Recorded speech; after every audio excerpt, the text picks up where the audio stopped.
Vamos a leer el Evangelio según San Mateo en el capítulo 26, versículos 14 a 25.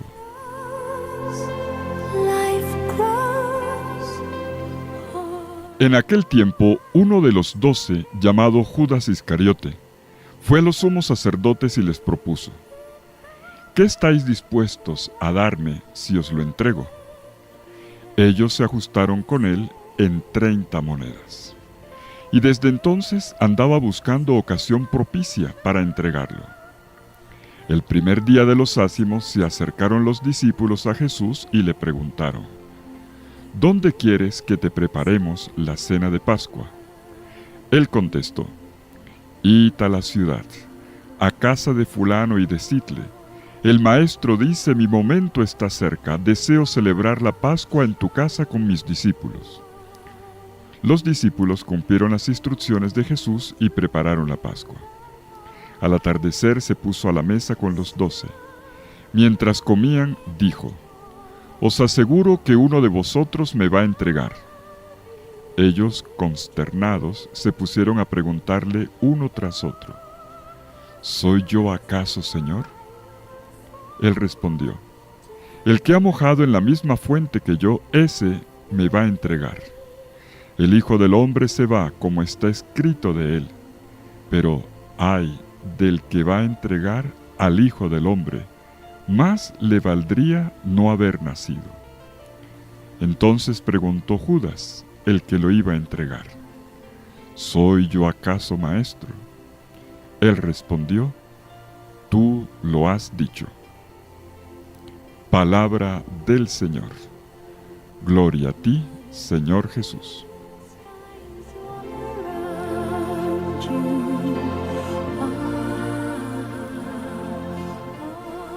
En el corazón de la cena, de la última cena, se escucha una vez más el anuncio de una traición. Una traición es la otra cara de la moneda del amor. La otra cara de la moneda del amor no es el odio, es la traición, la infidelidad, el romper el lazo del amor, el vínculo del amor, de esta manera.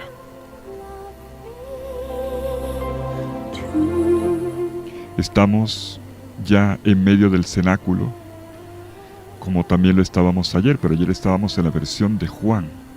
Hoy estamos leyendo la versión de Mateo, que como a la de los otros dos sinópticos, Mateo, Marcos y Lucas, coinciden en que esta cena ya es la cena pascual. Para Juan no, para Mateo, Marcos y Lucas sí. Pues sí, estamos ya en la última cena, que es una comida pascual. Por eso veremos ahora cómo se prepara, se desarrolla todos los elementos de una comida pascual. Pero, como ocurre en el Evangelio, la comida queda en segundo plano. Excepto el gesto, los gestos que Jesús convertirá en gestos eucarísticos, no se menciona más nada. No interesa qué bebieron, qué comieron, ni las oraciones que hicieron, no sabemos el contenido.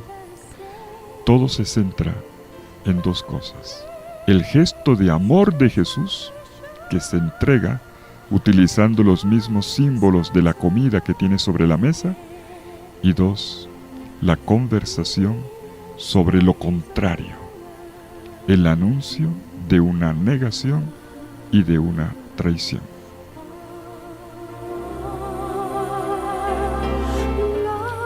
Bueno, estamos en la mesa y entonces en medio de la comida Jesús suelta una bomba: me van a entregar.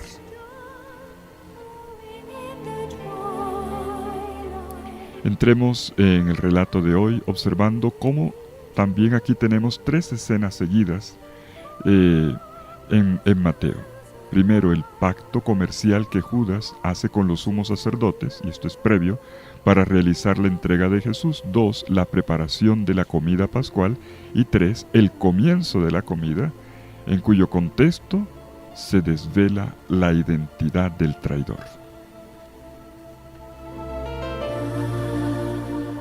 La primera parte del Evangelio, en el capítulo 26, versículos 14 a 16 de Mateo, tenemos la escena en la que Judas hace un pacto con las autoridades judías para hacer la entrega de Jesús por el precio de un esclavo.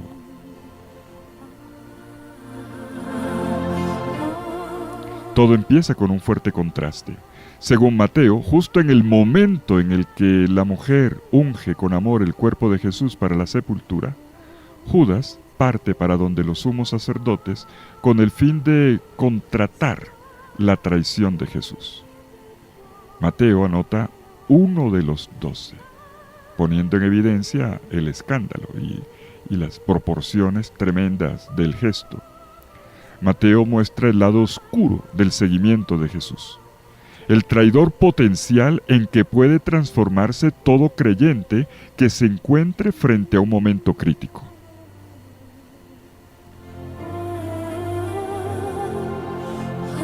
Y escuchamos el diálogo entre Judas y los sumos sacerdotes. En este diálogo se denuncia que el dinero era una de las motivaciones de la traición. Pregunta Judas: ¿qué queréis darme y os lo entrego? Mateo aquí nos da un ejemplo concreto del poder corruptor de la riqueza. Ay, Dios mío, el dinero puede llegar a corromper la gente.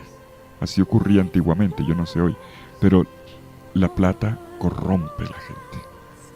Precisamente sobre este punto, Jesús había educado a los discípulos. Jesús les había dado una vacuna anticorrupción. Cuando en el Sermón de la Montaña, Jesús les dijo: busquen primero el reino de Dios y su justicia, que todo lo demás vendrá por añadidura. Mateo 6:34. Y también en este mismo sermón, un poco antes, les había dicho: cuidado, sepan elegir, no pueden servir a Dios y al dinero. Cuando el dinero se vuelve tu Dios, estás perdido.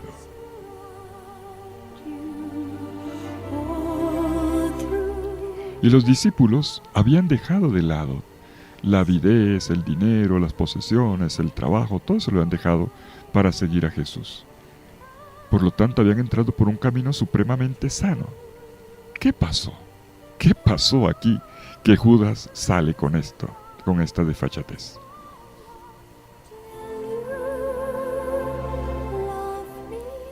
Pues nada más y nada menos. Uno que está en la misma comunidad de Jesús, pero no está pensando en Jesús. Está pensando es en el dinero.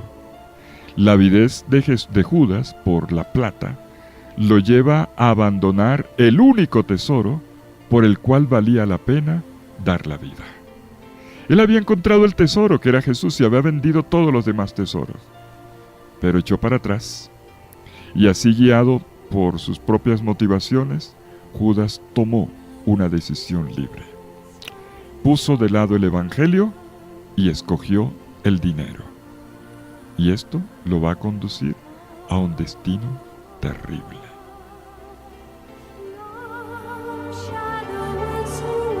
Judas recibe en contraparte 30 monedas de plata. 30. Y se evoca así un gesto que está en el Antiguo Testamento.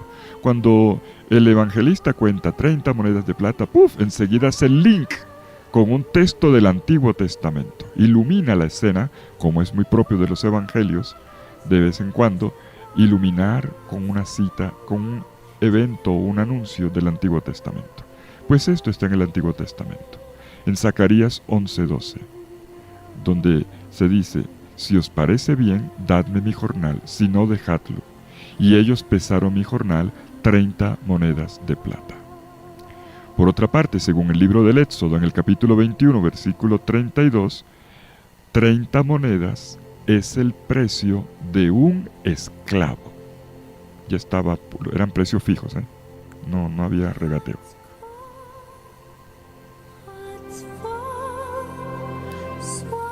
En el texto de Zacarías se indica que se trata de una suma mezquina que se volverá a colocar en el tesoro del templo.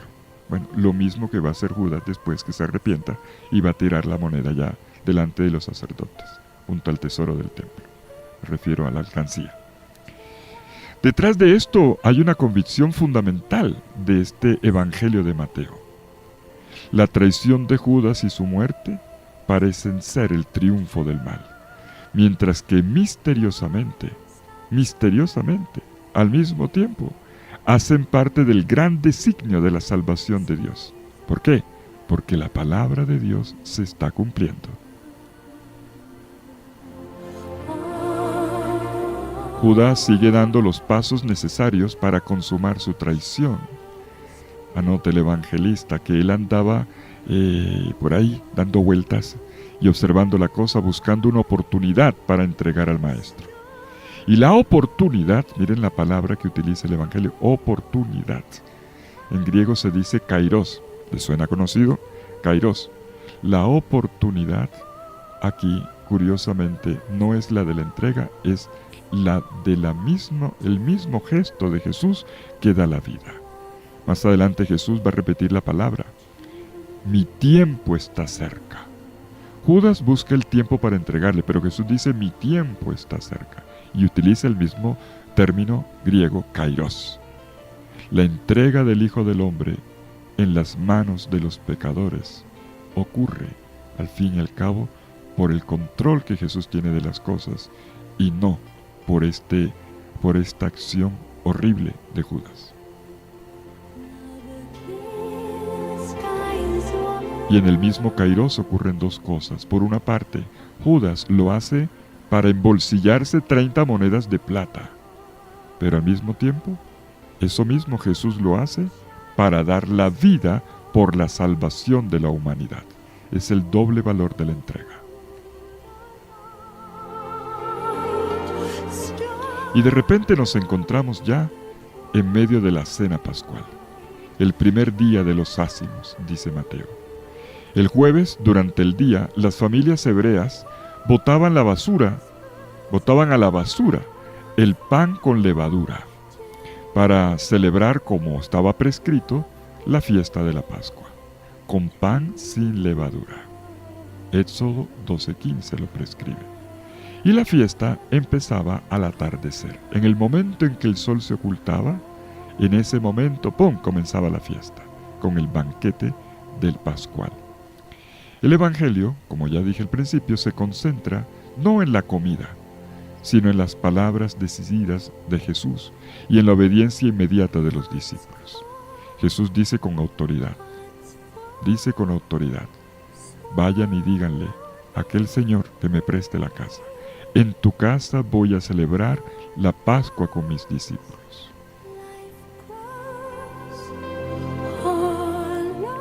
El énfasis recae en dos frases: mi tiempo está cerca y con mis discípulos.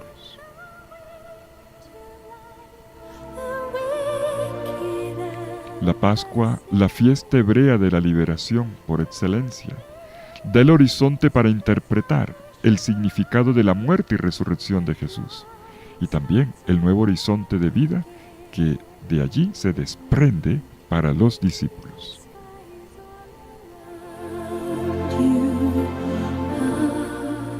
Pues sí, ya está preparada la cena, el señor aquel prestó la casa, ya mataron el cordero, ya cocinaron las hierbas amargas, ya tienen listas las oraciones. El sol se acaba de ocultar y comienza el ritual de la cena pascual, el Seder de Pesaj, como se dice en hebreo. Se trata de una fiesta de alegría, pero no para Jesús, ni para los discípulos, porque en el momento mismo del banquete se inserta un doloroso gesto de traición. El evangelista Mateo hace sonar enseguida la nota aguda de la pasión: uno de vosotros me entregará. En el relato, si lo miran bien, la tensión va aumentando, es un crescendo, va aumentando poco a poco hasta que revienta la confrontación final entre Jesús y Judas en el versículo final. Cuando los discípulos escuchan la profecía tremenda de Jesús, se llenan de miedo y comienzan a preguntar, ¿acaso soy yo, Señor? Y el evangelista lo dice con precisión, uno por uno. Como quien dice, tú lector también pregúntate, ¿seré yo acaso, Señor? Y Jesús responde dando una indicación precisa. Sus palabras ponen de relieve la tragedia de la traición. El traidor viola el vínculo de amistad y de confianza que Jesús celebra con sus discípulos. Es el pecado extremo. Por eso va a decir, ¡ay de aquel! ¡Ay de aquel! Traicionar una amistad no es cualquier cosa, es una cosa terrible. Para Jesús es el pecado extremo. Y cuando Jesús hace la pregunta, el evangelista le hace la pregunta, cuando Judas levanta la mano y dice, ¿yo acaso seré yo, Señor? El evangelista cambia la palabra Señor, que habían dicho los anteriores, seré yo, Señor, por la palabra Rabí. Un término que en Mateo tiene un matiz negativo. Se pone en evidencia el contraste entre las palabras de Judas y la fe absoluta y confiada de los otros discípulos de Jesús. Llamándolo Rabí, Judas se dirige a Jesús como lo hacían los enemigos. Los que llamaban a Jesús Rabí eran los enemigos. Los discípulos le decían Señor, Kyrios. Los enemigos le decían Rabí. Y Judas ya no le dice Señor. Y no le dice Señor porque ya no lo es. Jesús no dirige su vida. Él eligió el dinero, no a Jesús. No podéis servir a Dios y al dinero, había dicho Jesús. Judas se dejó enredar y cambió de Señor. Y ahora para él Jesús es simplemente un rabí. Y es así como emerge el rostro del traidor. En su pregunta hipócrita, Judas aparece definitivamente como un discípulo perdido. Sus palabras revelan su voluntad de hacer eliminar a Jesús y de destruir de esta manera el sentido profundo de su vida. La respuesta final de Jesús es fuerte. No hará sino confirmar lo que proviene de su libre decisión. Judas, tú lo has dicho.